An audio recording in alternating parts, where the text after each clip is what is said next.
dragon, tout vert crachant des flammes. Qui ne l'a vu ne saurait y croire. Des yeux tout rouges, une tête de lion, des ailes toutes noires, 50 pieds de haut. Il a plein de crocs sur ses mâchoires. Oh, c'est trop que faire, pauvre de nous. C'est fou, sa force casserait tout. Oh, il arrive ici. Je l'entends frapper. Il est derrière la porte. Oh, fermez tout, dépêchez-vous. À terre, allongez-vous.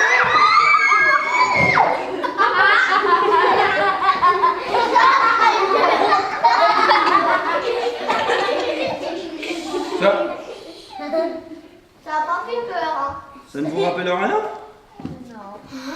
Peter et Elliot le dragon. Non.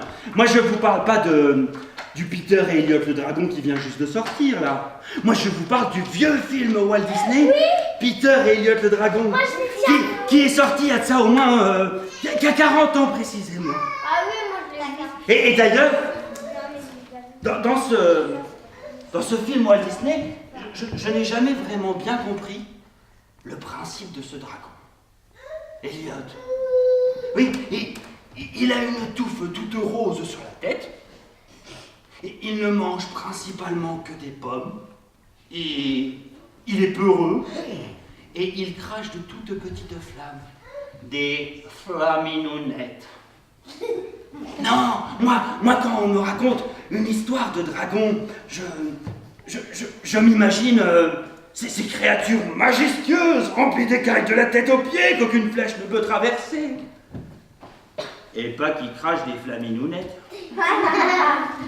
Et puis aussi, oui, qui sont capables de détruire tout un village avec un seul souffle.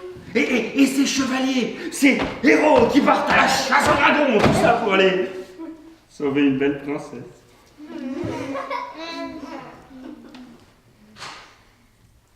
Ceci dit, un jour on m'a parlé de l'histoire d'un dragon d'un tout autre genre.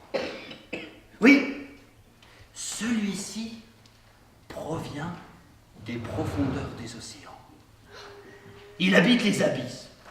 Moi, quand je m'imagine un dragon, je le vois vivre dans les montagnes, les grottes, dormant sur un amas de pièces d'or qu'il serait allé piller dans un village, ou un château, ou une citadelle.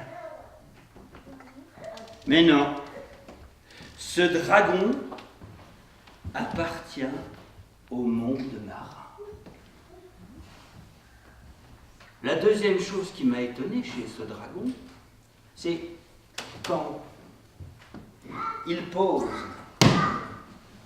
sur la terre ferme, il se métamorphose en un beau jeune homme. Et qu'il soit humain ou dragon, il est doté d'une force extraordinaire, comme son père d'ailleurs. Et comme son père, il peut marcher autant sur la terre que sur l'eau. Son nom,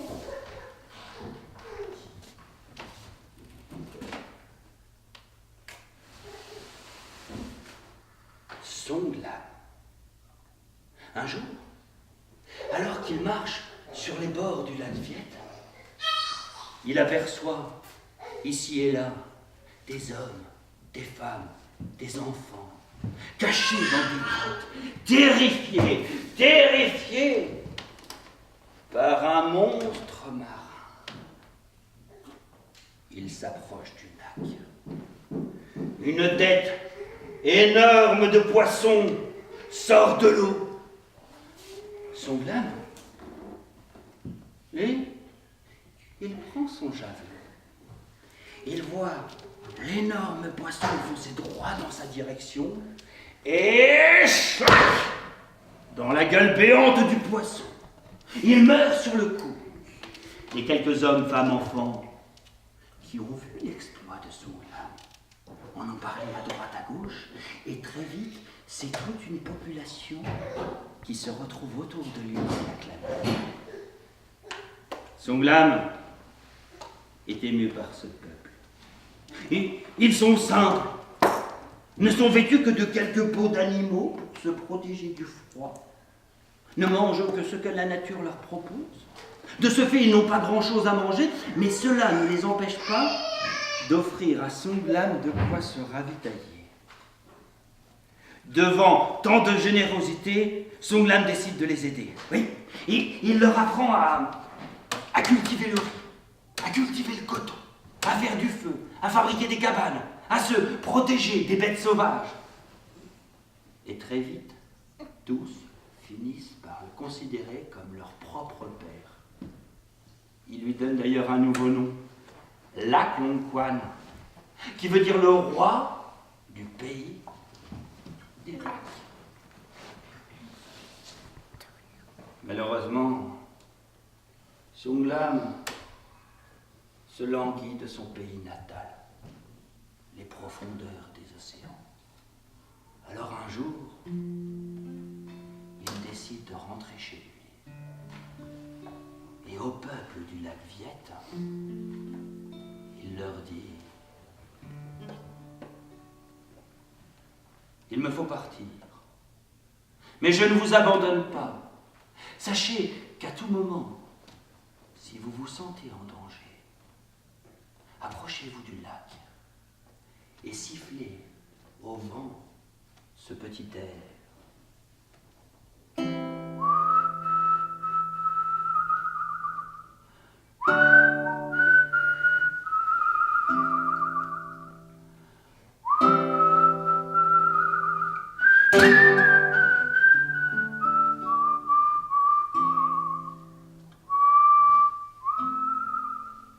Alors je reviendrai.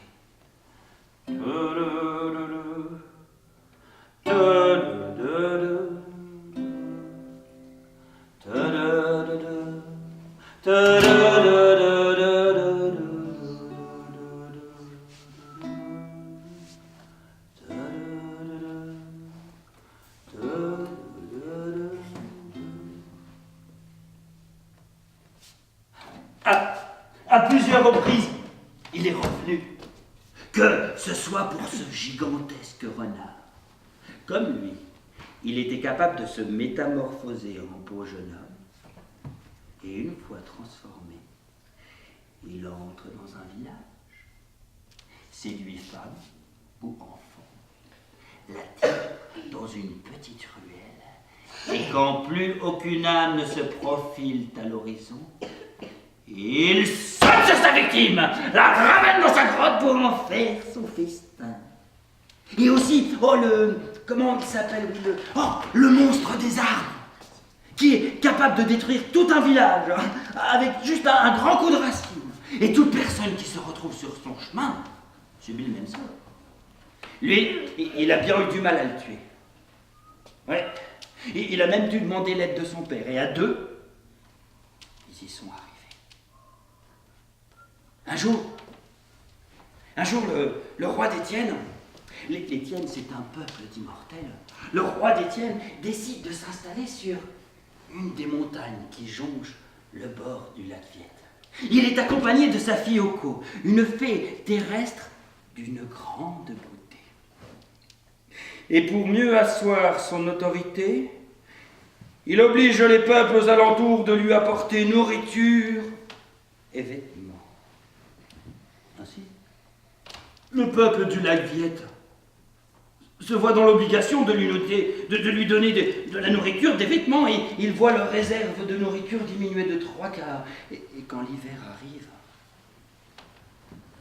la famine se fait sentir. Alors désespéré, il se tourne vers le lac et siffle au vent ce petit air.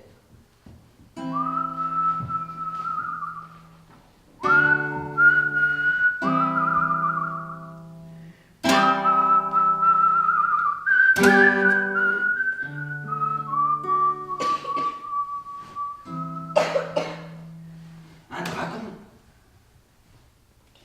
sort alors de l'eau et vole jusqu'à la citadelle d'Étienne.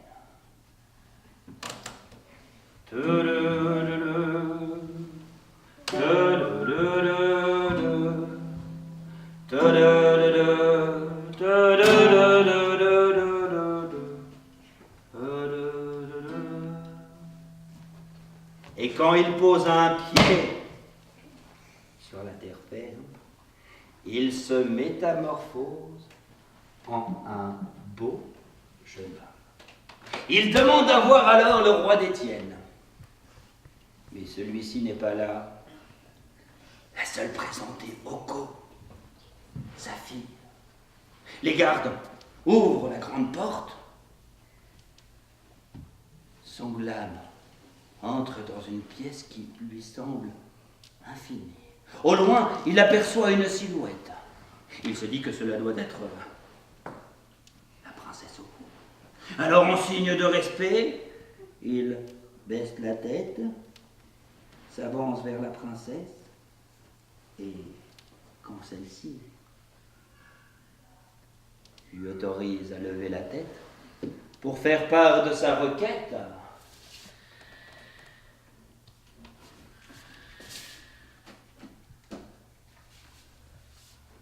Songlam, il bondit et se métamorphose en un dragon. Il attrape délicatement Oko dans ses griffes et l'accompagne sur la plus haute montagne du lac Vienne. Là, pendant 10 ans, ils vivront leur amour, et de leur amour naîtra sans eux, sans enfants, aussi fort que leur père, aussi beau que leur mère. Pendant 10 ans, la plus grande harmonie entre Songlam et Oko. Et au bout de 10 ans, Songlam se languit de nouveau de son pays natal.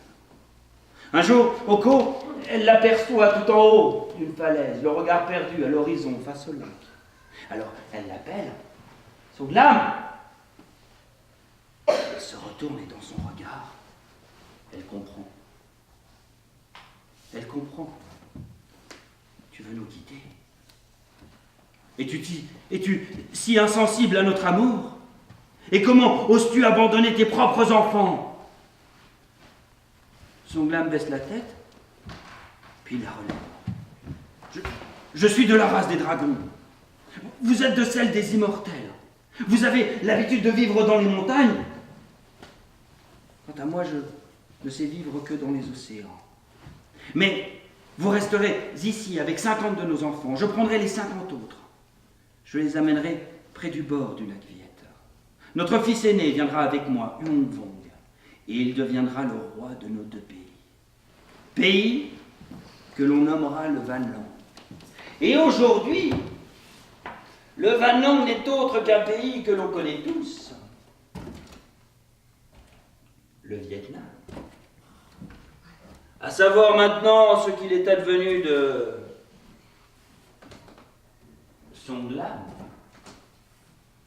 de ce qu'on dit.